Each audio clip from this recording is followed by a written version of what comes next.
Opposition members say it's too little, too late. When I spoke with the opposition about whether they are going to attend this gathering, they said, no, it's too late. Ali Abdullah Saleh stands for an old regime. He has to go. He has to understand that all the reforms that he is trying to offer are too little, too late. State television in Libya has broadcast what it says are confessions of members of a criminal terrorist group linked to Al-Qaeda. Colonel Gaddafi has blamed Al-Qaeda groups for starting the uprising in Libya. The blindfolded men were said to be arrested in Ras Lanuf. Now, in that town, Ras Lanuf, forces loyal to Muammar Gaddafi struck at rebels and oil installations. Dozens of people are reported to have been killed there and in other battling cities in the country. Russia has banned the sale of arms to Libya, suspending existing contractual agreements. In Brussels, both NATO and the EU are in talks on what action, if any, to take over Libya. Côte d'Ivoire's cocoa industry has been ordered to get back to work or suffer the consequences. The disputed president, Laurent Gbagbo, wants them to resume exports and start earning money again, or their stock will be seized. Cocoa is a major income earner. The country is the world's leading cocoa producer, accounting for 40% of global supply. An export ban was imposed in January by Alassane Ouattara, the internationally recognized winner of November's presidential vote. Our correspondent, Mohamed Edo, is following developments there. He joins us now from Côte d'Ivoire's commercial capital, Abidjan. And Mohamed, there's something like $1.5 billion worth of cocoa sitting on the pier there, on the docks there. Laurent Gbagbo wants that to be exported, but the companies that own that cocoa are saying if they export it, they'll be in violation of EU sanctions. So what is going to happen here? Well, Anand, there is a lot of confusion in the cocoa industry here in Ivory Coast. There are parallel decrees being issued by both men who are claiming the presidency. Alassane Ouattara says, export that cocoa at your own peril. And he's telling this to the exporters. Gbagbo is saying, if you do not export, I will seize your cocoa and nationalize it. And all this now is creating so much confusion. We've been to some suburbs of the capital, Abidjan, where there are cocoa farmers. And what they've been telling us is that they are confused. They don't know what to do. And they also talk about illegal cartels coming in to take advantage of the situation and trying to take their crop at throwaway prices. And they're saying they better take it into their stores and keep it for the situation to get better rather than sell it at a sell-away price, or follow the decrees that both men have been issuing. So, Mohammed, that threat that the government is making, that they will confiscate the cocoa if it's not exported, let's just say the government does confiscate the cocoa. What's the government going to do with it? Well, it's difficult to say where, for example, Gbagbo is going to take the cocoa if his government or his, supporters take the cocoa from the farmers. What we know is that major cocoa buyers from Europe and the United States have been keeping away. The European Union has banned all ships to dock at ports, all its ships to dock at ports here in Ivory Coast.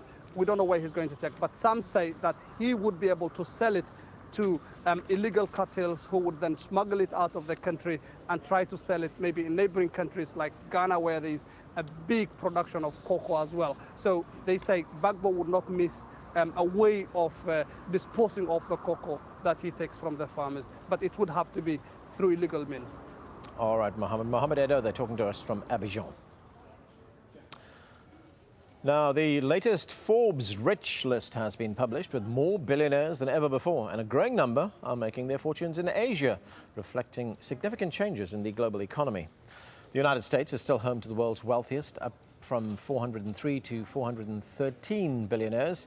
But the world's richest man is south of the border. Mexican telecoms tycoon Carlos Slim retaining top spot for a second year running, increasing his wealth by $20 billion last year to give him a net worth of $74 billion.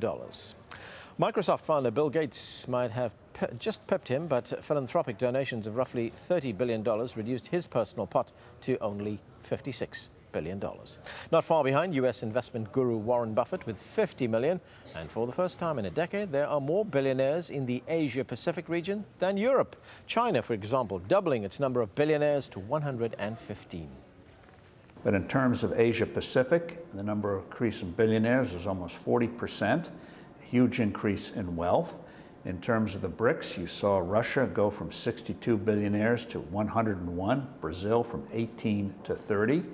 And so what this underscores is that there is dynamism in the world economy, but it's not in the United States and it's not in Western Europe. Now, in the U.S. state of Wisconsin, the Senate has voted to remove nearly all collective bargaining rights that are held by public sector workers. The Republican-led legislation was opposed by 14 Democratic senators who fled to Illinois in protest. The proposed law is expected to be passed by the Republican-controlled state assembly on Thursday. Another U.S. state has abolished the death penalty. 15 prisoners on death row in Illinois are having their sentences changed to life in prison. Illinois is the 16th U.S. state to outlaw executions. A suspected gunman has pleaded not guilty to January's mass shooting in Arizona. Jared Loughner stands accused of 49 counts of murder and attempted murder, including U.S. Congresswoman Gabrielle Giffords. 6 people were killed and 13 wounded. As expected, Enda Kenny has been elected as Ireland's new Prime Minister. The Fine Gael party leader told Parliament, "Honesty is not just the best policy, it is our only policy." He says he's aiming to renegotiate the terms of the massive bailout to reduce the burden on Irish taxpayers. The British government has announced it will ban the display of cigarettes and other tobacco products in shops across England.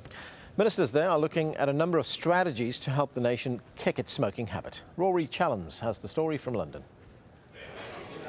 All over Europe, smokers are under attack. There are bans on puffing in public from Spain to Britain to Greece and beyond. And now governments are legislating on how tobacco products are sold.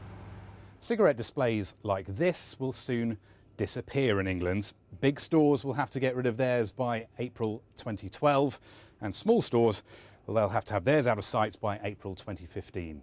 And then there's this, plain packaging for cigarettes.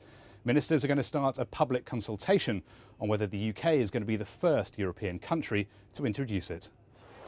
The point of all this is to make the habit less appealing for young people and reduce the massive health costs of caring for diseased smokers.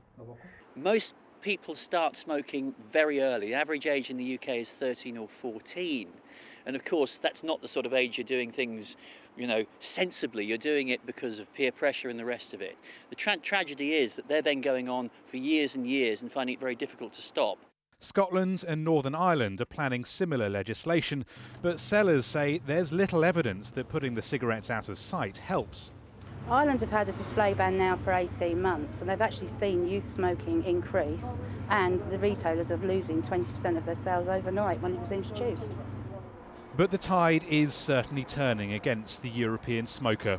For one reason or another, they could be a dying breed. Rory Challens, AlJazeera, London. Now, how much would you pay to play one of these? That's Eric Clapton with one of his trademark Fender guitars, many of which have gone under the hammer in New York. $58,000.